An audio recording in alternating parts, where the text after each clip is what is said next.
Welcome to Storycomic Presents, where we interview amazing storytellers and artists. This is episode 272. I'm your host, Barney Smith of Storycomic.com, and we're honored to have with us the internationally recognized and highly talented publisher of foreign press comics, Kylar Merrell. Yes, sir. How's it going? It's going pretty good. It's been a day so far. It actually hasn't been too bad of a day. Got to go to the plant store and just buy some new plants, things like that. And just had, honestly, like you said, I'm an elementary teacher, so summer break just started this week. So I'm just kind of just chilling, going with the flow. You know, nothing too crazy right now. But does that happen like as teachers? Like as soon as like summer, summer break starts, do you just kind of get confused with like all the free time and what to do?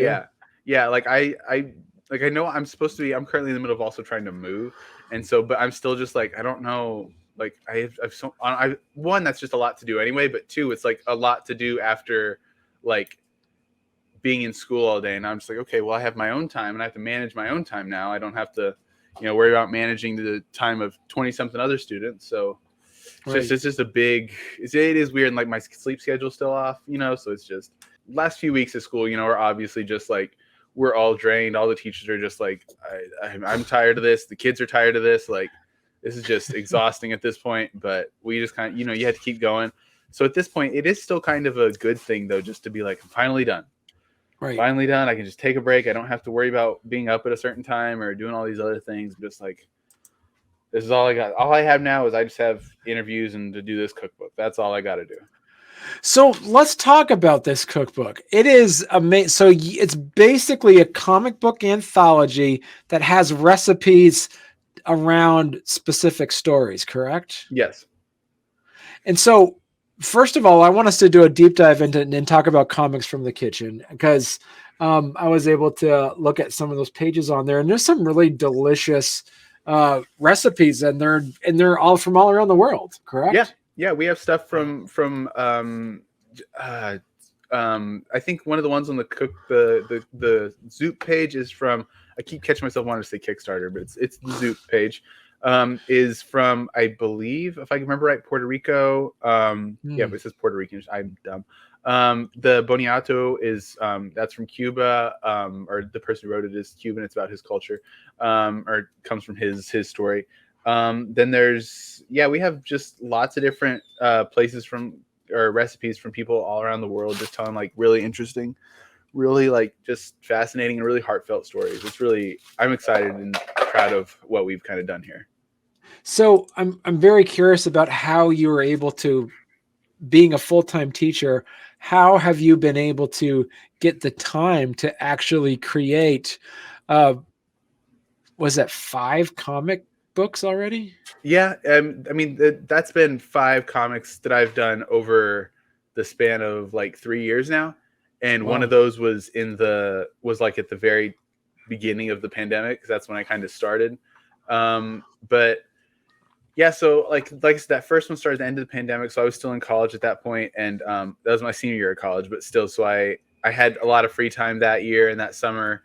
And then my first year teaching was honestly really, I wouldn't say it was easy necessarily, but it was definitely something that wasn't incredibly draining on me as much as teaching has been the last year or two.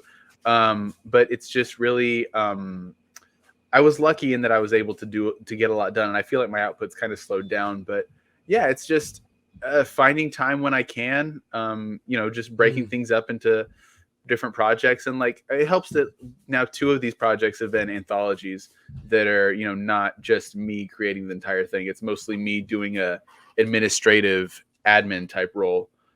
Which is a lot easier than being the person. It has its own challenges, but I think in general, it's easier than being the person having to draw and write the whole comic. So that's been a little bit helpful, because like I said, 2 of my comics have just been more of an administrative thing. And do you prefer that, as you mentioned, do you feel like they're kind of losing a bit of the creative urge if you're just doing the administrative side of these anthologies? Yes and no. Yes, I do. I like them, I think, because it's something different. And part of me does like the planning of it. I think, and I like that having to organize.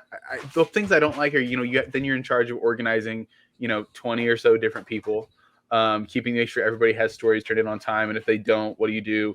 Making sure everybody gets compensated, all those types of things, keeping track of addresses and shipping and all that stuff. Part of me, and maybe this is just my weird brain, but I like the analytical. I like I just like how easy it can be, and I sometimes like how with when you have a lot of sheets and stuff, Google Sheets and different things like that, spreadsheets, keeping track of information. My brain likes that because I think I'm weird and kind of math minded. But I do think you lose a little bit of the creative spark, when you're just doing that. So I like to do in both anthologies. I have done like a short. Either in the first one in Fletcher Cross, I wrote a couple stories, and then in this one, I wrote and drew a short story. So I like having that little bit of that I can do myself as well, instead of it just being completely administrative. But Right. I think neither one is ideal. I think they're both without their cons. So talk to us a little bit about Comics from the Kitchen. Now, where did the inception of this idea come from? It honestly started just because I like to cook, I like food, and the thing that you always get told is to write what you know or write what you love.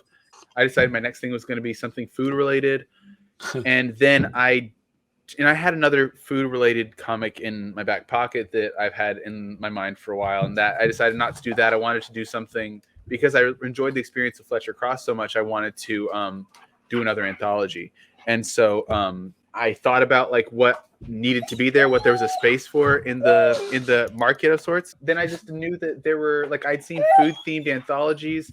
I have seen illustrated cookbooks. Like I have one somewhere over there it's called like Let's Make Dumplings, and it's just an illustrated cookbook. And I was like, okay, I want to do something that's a bit of both. And so it is a food themed anthology, but it's also a cookbook. And it's also it's something that I knew that was up my alley, and it was something that I knew was that there was a space for in the industry, in the world. Now, how were you able to find the artists and the writers for this? I just put out a call online. I think I'm pretty sure I posted to. I have kind of my usual places I'll post. I'll post on Twitter. There's a Facebook anthology called Comic Book Anthology Creators, I think is what it's called. That's been a really good place for anthologies. And then I think I probably posted on the Comic Book Collab subreddit and just kind of let people. I had a form that they filled out on my website, and all that stuff got uploaded to a Google Sheet. And then I went through the Google Sheet and was like, okay, let me see. Do I like this? Like first I looked at if the person, checked out, if I was like, okay, is this someone is going to, I think, line up with our values and line up with who I want Foreign Press to be as a company and what I want this project to be. And then after that, it was, okay, what do is there art, where I want it to be? And I don't think I turned down anybody, honestly. Everybody had a very unique style of storytelling that I think worked well. And that was pretty much it. I didn't really turn very many people away, I think, unless there were one or two that I just, for whatever reason, didn't think that their style or their, I guess their style wasn't going to be a good fit. But for the most part, it was just, can they tell a good story? And do they have a good recipe that'll be interesting to see? And they did. And so that's how we came up with, and we've had some people drop out along the way. We've had some people that had some health issues. We had one, actually, Eric Carmen. Sadly, he was going to be a member of the anthology. He was a friend who had done a couple other projects for us, and he passed before we were able to make his comic. But there have been a couple other stories that have just had to back out for various reasons, but we also have gotten to add some more stories in, and we've added, I think, 2 stories in the last month or so. So it's been interesting just getting all these people together, but it was a pretty straightforward process. I've heard of people who have a really difficult time with that, but this worked out pretty well for me. I think I've been pretty lucky. So our good friend Patrick Lugo said, "Dog translation. Kylar's next anthology should be about dogs." There you go. If I'm doing what I love and this guy keeps interrupting me, then yeah, maybe we'll do we'll do a dog. No, I do think I have another anthology in mind. I have a couple other ones that I'm ready to get started on at some point, but we'll see. We're just kind of worried about this one for now, and then move on from there. So talk to us a little bit about, as you mentioned before, is like the mission and values of Foreign Press Comics. What would you say is what is the mission of Foreign Press Comics? I mean, our mission is to create a community of. It's like I'm gonna get myself in trouble because I can't remember. I think it's creativity, collaboration, and I can't remember the other one. But anyway, the whole thing is just I want to build a community of comic creators and fans. And a big part of it is that I want to be able to educate. I want to build a resource for people, a place for people to come. And for one, I want to tell good stories. I want to create a place for people to come and tell their stories, something that you couldn't see anywhere else. And then on top of that, I also want to build it into a resource and, create comics and spaces online where people are able to help each other out and to lift each other up and things like that. And those are kind of the big things. And so, obviously there's different groups online that aren't as welcoming and aren't as, I guess that's the best way to put it. I'll just leave it at that. Aren't as welcoming as others. And, it's kind of just making sure that, is this someone who I want to be associated with? And that's kind of one of the things we look for when I'm looking for like different stories or different creators to work with, is like, is this someone who I think is going to stand up for the same values? And I think everybody that we're working with, especially here, does stand for that, is someone who's all about inclusivity and letting people tell their stories and telling, unique stories that are personal to them. And I think that's kind of the most important thing. That's one of the best things about working in independent creativity in general, whatever medium you're working in, but especially in comics, letting people tell their stories is a big deal. So bleed over from your day job as an educator, do you feel as though that you're become a better educator because of making comics, or do you become a better comic creator because you're an educator? I think more than anything, I think I've become a better comic creator because I'm an educator. For one thing, it's opened my eyes to a lot of things, just as far as seeing the youth of America and like what kind of things they're into. And I think that helps more with the publisher side of it than with the actual creativity side of it. Cause I'm not gonna I guess I am actually. I know that, manga is a big thing right now and I feel like, that's just a very generic saying at this point, because it's like, yeah, everybody knows. But anyway, I just, it's different seeing it firsthand, like seeing everybody, like, so all these kids that just eat up manga all the time. Manga that I never heard of, even other than just like, the typical Demon Slayer, One Piece, My Hero Academia, things like that, like other stories. And so, I had a comic that I was writing and I was like, hey, this kind of thematically sounds like a manga. Plus, I know that that's something that would be interesting to people, especially to kids. And so now I made that comic into it's going to be a manga instead of being a traditional Western comic. It's still going to turn left to right, but it's going to be black and white. It's going to be manga sized. And so I'm doing it in that style because that's kind of what I've seen. I don't know that it's necessarily made me a better creator, but it definitely has made me think of creating in like different ways and things like that. So let's dive in and actually talk about some of your reward levels for Comics from the Kitchen. So we have here, our 3 supporters already. See, it's moving. So you have your rewards here, and those that are interested should go to zoop.gg/C/Comics from the Kitchen. Yes. So talk to Zoop. So for those, a lot of people might be familiar with Indiegogo, might be familiar with Kickstarter. So what made you gravitate towards Zoop as a crowdfunding platform? Zoop was just something different, and it was something new. And I'd been hearing about Zoop for probably the last 2 years or so. I first heard about them when I was first starting the Fletcher Cross process. And so I knew that I wanted to, I knew this was something on my radar, and it just kind of was it's something different than Kickstarter. Zoop kind of handles a lot of the design of the page and handles a lot of the more internal administrative stuff, like we were talking about earlier. They kind of do a lot of that stuff. So it's definitely been something different, because it's kind of weird to me to not have all that responsibility, which it sounds weird that I'm complaining that I get to sit back a little bit, but I part of me doesn't like not having my hands on it and being able to see exactly what's going on, but it also is really freeing. And that's kind of been one of the things that drew me to them, was just knowing that they kind of handle, and I talked to other people who'd done Zoop before, and they kind of all said very similar things. Like, yeah, I definitely recommend looking at it, trying it out, seeing how it goes for you. Because some people it works really well for, some people it doesn't, and they've been really good so far. And I'm really excited to see, how the campaign does and see where we can go from there. But yeah, it just kind of happened just because it was something I was interested in trying out, and seeing how it worked for me. Because like I said, I heard other people and wanted to try it for myself. Awesome. Yeah, it does look like a pretty cool format that they have it set up there. It's like you can just add on like each reward individually, and instead of just and obviously we have different bundles that you can buy, like our retailer bundle, our physical foreign press bundle, things like that. But as a whole, it's just a different format, and it's been something to wrap my head around along the way. Do you want to talk to us a little bit about what you have here for the rewards? Yeah, we have, we always have our basic ones. We have our PDF, so you can get it digitally or you can get it printed. We do have an early bird discount for the first 48 hours.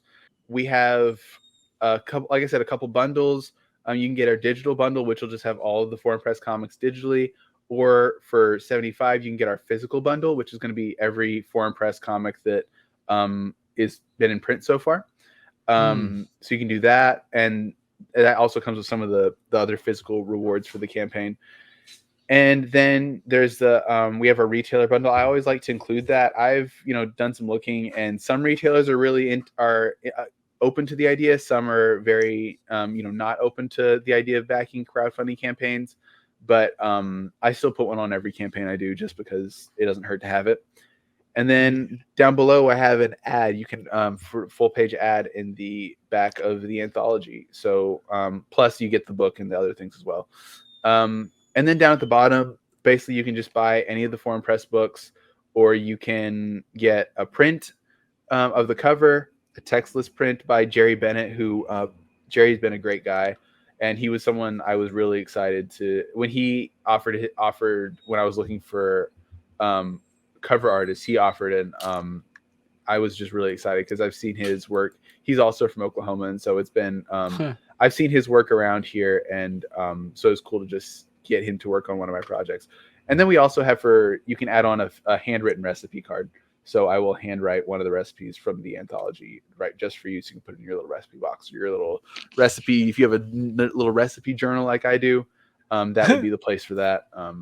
And so on here, as you said, it's you have your add-ons. People can actually collect most of all the different foreign press comics issues here. Yep. Yeah. We have all of our comics in digital and in print that you can get, except for Sleep Sister Sleep. Those haven't been printed yet, but you can buy those digitally right here if you want. Okay. And then down at the bottom, we have our little video, which I had a fun time making. I had a fun time making it. The first half is just me, obviously just talking to the camera, pretty basic, but the second half is just a fun little short little video I made that is actually something I've been getting to do lately, just kind of as promotion for this. I've been doing like little cooking videos and then posting them on Instagram and my little TikTok account that isn't doing very well.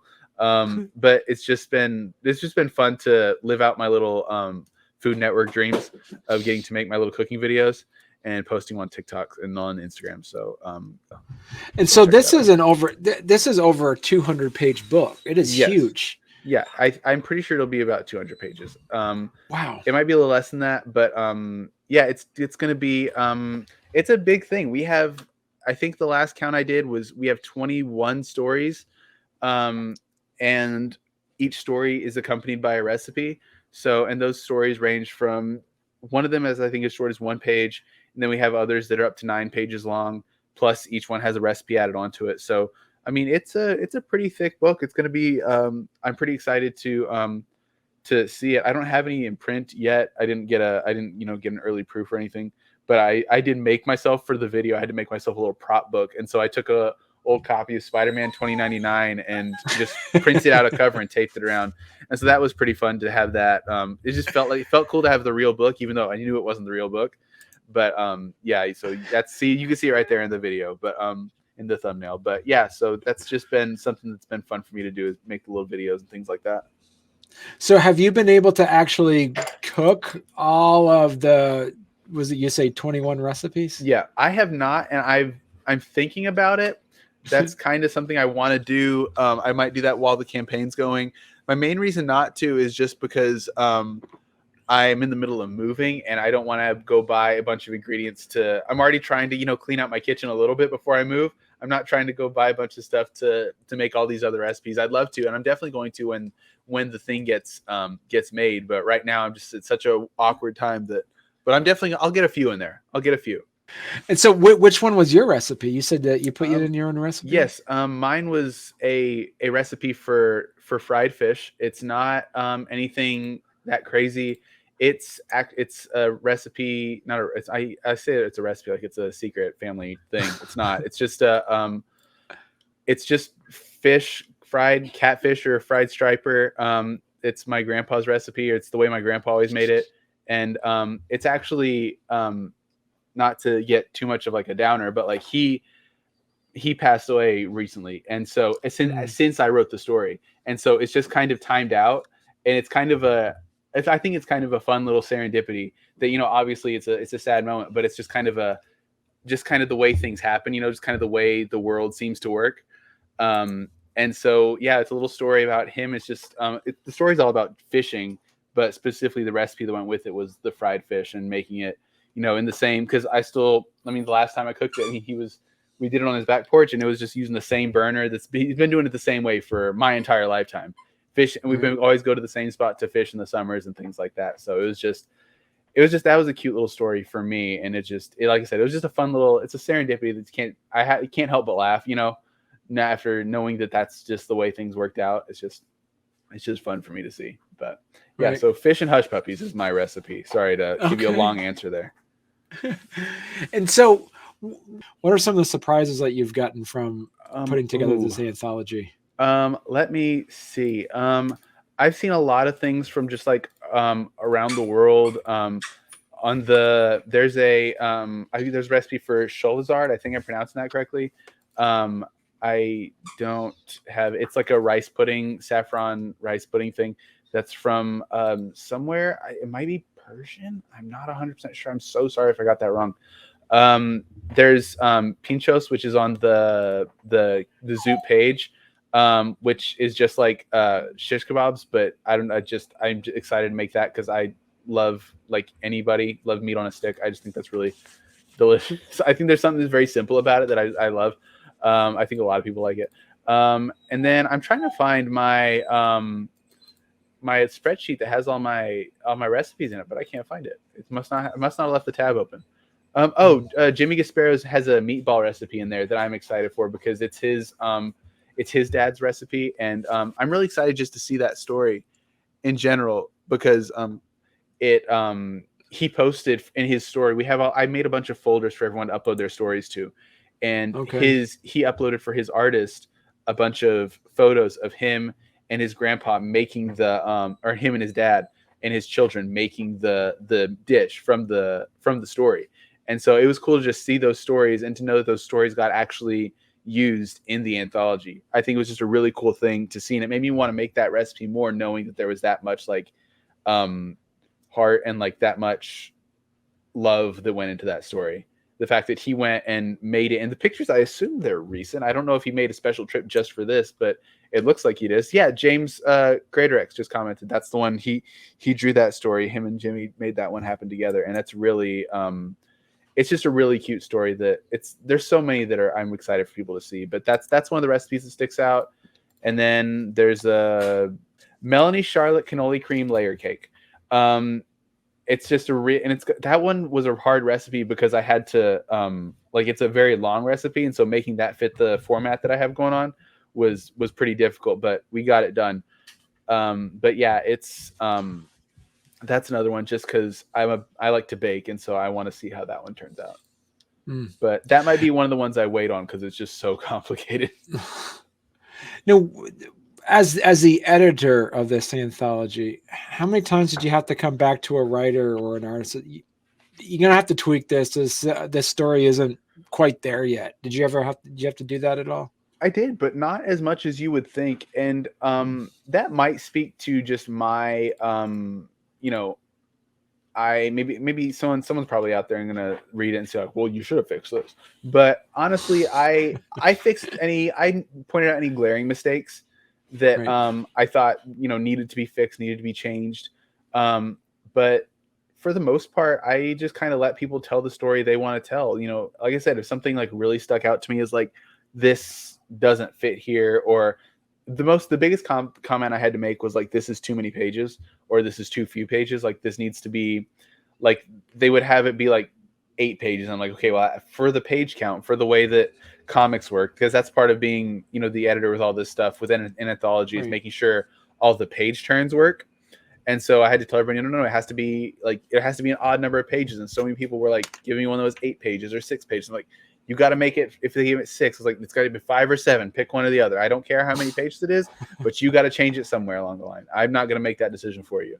And so that was like the most common thing I had to make. But like I said, not as much as you would think I would, but it was, and there's other comments as far as like I had to make as far as the formatting of the recipe pages and things, and making sure everybody got things in the right formats. But as far as scripts go, I mean, really not too much. And so how are you publishing this? What type of printing are you using? We're just going to use a local printer here in Oklahoma City, Brick and Mortar Press. They used to, I think they still run out of the Literati Press bookshop in the Paseo district, which is like a little arts district downtown. But yeah, they have a little print shop back there. They printed Fletcher Cross, and they were really helpful for me. And there were a couple, small mistakes, some on my end, some on their end during the printing process that they were quick to point out and quick to fix. And I just had a really good time working with them. But yeah, I'm just going to print it with someone local, and then, we'll get it all. I'll do all the packaging and shipping out and everything like that. And so hopefully that'll be after I've moved. So, or it definitely will be. But yeah, it's just going to be, it's mostly just me, and I've always heard a lot of horror stories about like fulfilling crowdfunding campaigns and how hard that was. But it is not nearly as hard as I expected.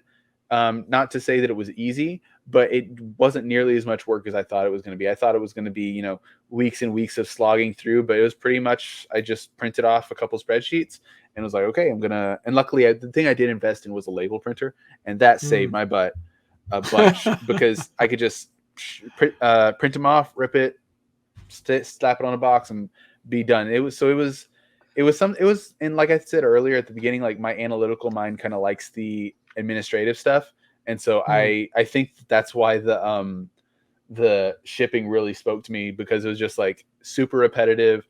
It's just, make sure this goes in the box, put one print with it, put some stickers in there, fold in the comic book storage boxes, you just fold them up the way that they go, put a big piece of tape around them, slap a label on it, and then just put it in this pile. Okay, and these ones go in this pile. And it was just very analytic, very methodical. And my brain was just easy. It kind of just turned my brain off and just like pack.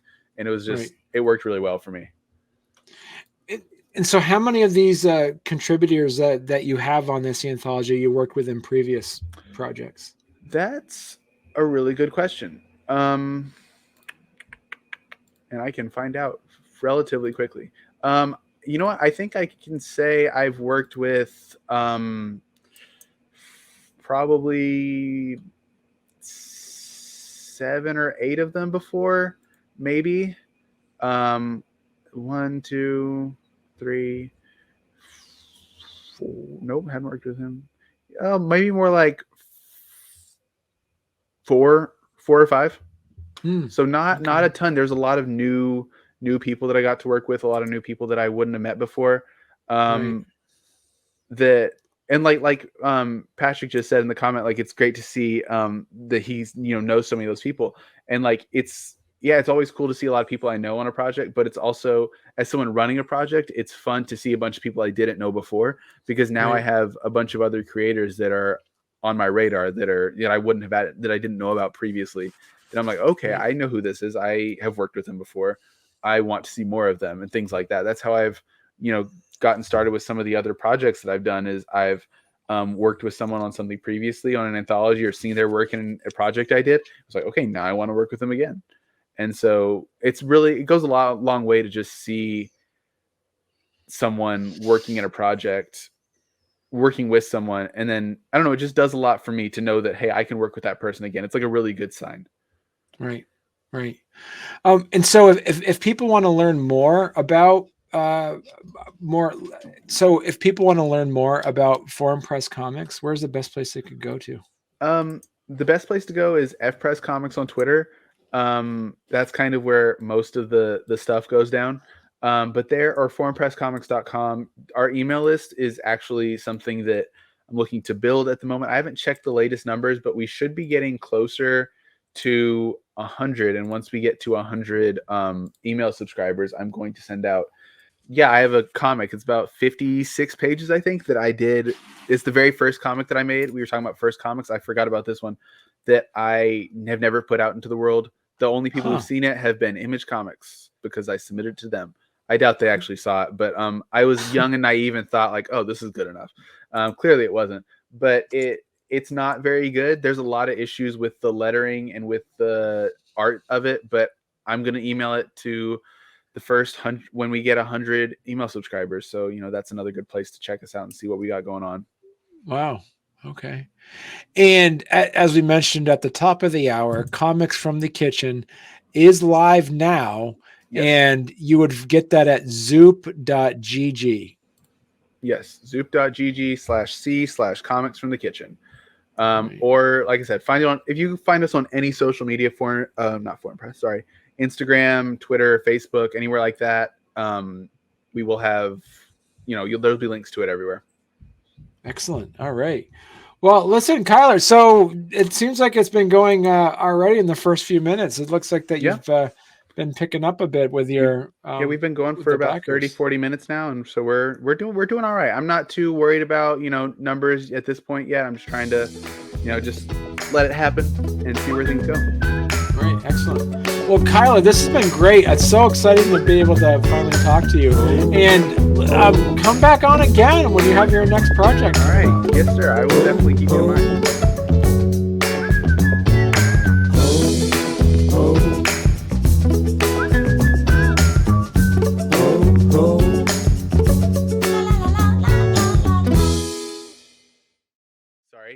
He wants my attention right now. That's the classic dog. But Kylar, all the other videos I've seen you on, the interviews, you've always had your dog show up. So this is okay. Good. Well, that has happened a couple times.